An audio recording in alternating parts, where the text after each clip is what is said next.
My name is Dr. Anthony Levatino. I'm a practicing obstetrician-gynecologist, and I've performed over 1,200 abortions. Today I'm going to describe a second trimester surgical abortion called dilatation and evacuation, or D&E. A D&E is performed between 13 and 24 weeks of pregnancy. After administering anesthesia, the abortionist uses a weighted speculum, like this one, that opens the vagina widely. Because second trimester babies are so large, this greater access facilitates a late-term abortion. Late-term abortion requires that the cervix be prepared 24 to 48 hours in advance with laminaria. Laminaria is a type of sterilized seaweed that absorbs water over 8 to 12 hours and swells to several times its original diameter. Once removed, metal dilators can be used to further open the cervix as needed. Once the cervix has been stretched open, the suction tube is placed inside. A baby at 20 weeks gestation is as big as the length of my hand, from head to rump, not counting the legs. The suction machine is turned on, and pale yellow amniotic fluid surrounding the baby is suctioned out through the catheters. With babies this big, they don't fit through catheters this size. The baby's bones and skull are too strong to be torn apart by suction alone.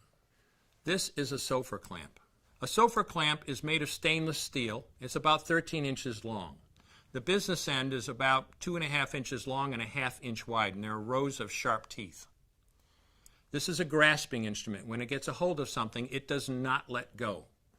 The abortionist uses this clamp to grasp an arm or leg. Once he has a firm grip, the abortionist pulls hard in order to tear the limb from the baby's body. One by one, the rest of the limbs are removed, along with the intestines, the spine, and the heart and lungs. Usually the most difficult part of the procedure is extracting the baby's head, which is about the size of a large plum at 20 weeks. The head is grasped and crushed. The abortionist knows he has crushed the skull when a white substance comes out of the cervix. This was the baby's brains. The abortionist then removes skull pieces. He removes the placenta and any leftover parts of the baby with a curette, scraping the lining of the uterus for any remaining tissue. The abortionist then collects the baby parts and reassembles them to make sure that there are 2 arms, 2 legs, and all the pieces.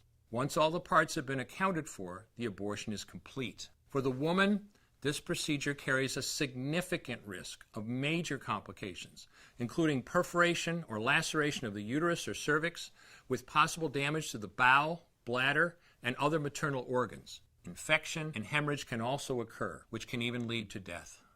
Future pregnancies are also at greater risk for loss or premature delivery due to abortion-related trauma and injury to the cervix. As I mentioned at the beginning, I'm Dr. Anthony Levatino, and in the early part of my career as an OBGYN, I performed over 1,200 abortions. One day, after completing one of those abortions, I looked at the remains of a preborn child whose life I had ended, and all I could see was someone's son or daughter. I came to realize that killing a baby at any stage of pregnancy for any reason is wrong. I want you to know today, no matter where you're at or what you've done, you can change. Make a decision today to protect the preborn. Thank you for your time. I will no longer do any more abortions. When you finally figure out that killing a baby that big for money is wrong, that it doesn't take you too long to figure out it doesn't matter if the baby is this big or this big or this big or maybe even this big, it's all the same.